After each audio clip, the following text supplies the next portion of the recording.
என்னாச்சு? அது தண்ணி கிடைக்குமா? ஃப்ரிட்ஜில் இருந்து எடுத்துக்கோங்க. ஃப்ரிட்ஜில் இருந்து எடுத்துக்கவா?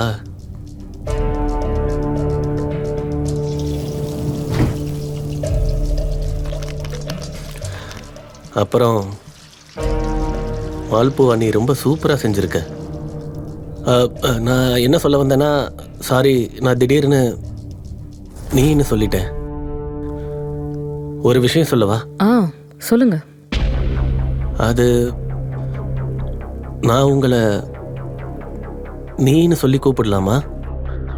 ஆனால் நான் ஒன்றும் அவ்வளோ சின்ன பொண்ணு இல்லை. நீங்கள் சின்ன பொண்ணு இல்லை தான். எனக்கு என்ன தோணுதுன்னா, உங்களுக்கும் எனக்கும் உறவு உறுதியாயிடுச்சு. அப்படியா? உனக்கு அப்படி தோணுதா? அப்போனா உனக்கு தான் ஒரு பெரிய பிரச்சனை இருக்கு. நான் எவ்வளோ பிரச்சனையை பார்த்துட்டேன்.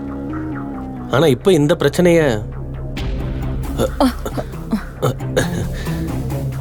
பக்கோடா மாதிரி பொறிச்சு எடுத்தாகணும். அதான் உங்க கூட ஃப்ரெண்ட் ஆயிடலாம்னு நினைக்கிறேன்.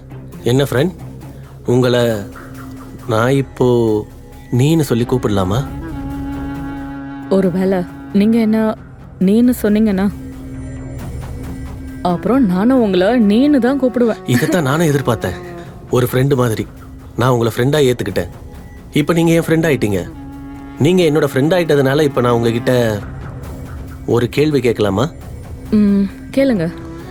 நீங்கள் ஆரம்பத்துலேருந்தே இவ்வளோ அழகா, இல்லை என்ன பார்த்ததுக்கப்புறம் இவ்வளோ அழகாயிட்டீங்களா? தெரியலையே. உங்களுக்கு நான் உதவி பண்ணலாமா?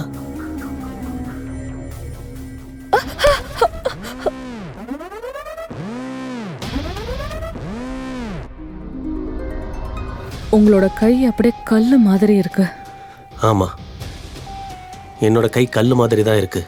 ஏன்னு தெரியுமா? ஏன்னா இதுக்கு முன்னாடி உங்களை மாதிரி அழகான பொண்ணோட கை என்னோட இந்த கல் மாதிரியான கையை தொட்டதே கிடையாது. ஆனால் ஒரு விஷயம் சொல்லவா? என்னோட கை தான் கல் மாதிரி, இதயம் கிடையாது. ஒருவேளை நம்பிக்கை இல்லைன்னா நீங்களே தொட்டு பாருங்க.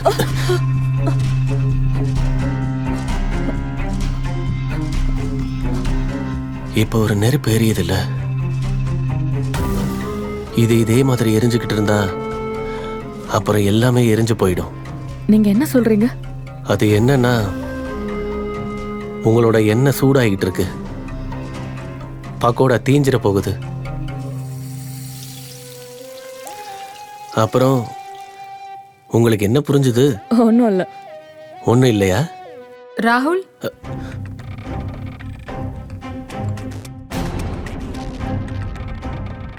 மாமா இப்ப அர்ஜென்ட்டா கான்பூருக்கு கிளம்பணுமா? அவர் உங்களை கூப்பிடுறாரு. சரி சரி, வரேன்.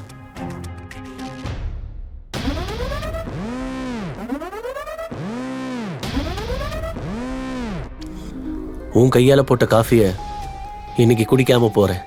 அப்படின்னா சனிக்கிழமை நான் உங்களுக்கு சூப்பரா காஃபி போட்டு வைக்கிறேன். நீங்க இந்த சனிக்கிழமை என்ன பண்றீங்க?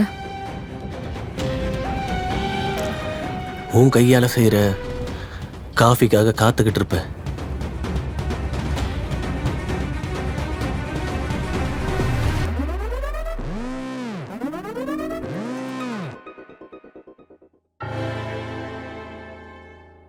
ஒரு புது உறவுல ஒருத்தரை புரிஞ்சுக்கிறதுக்கு கொஞ்சமாவது நேரம் கொடுத்தே ஆகணும்.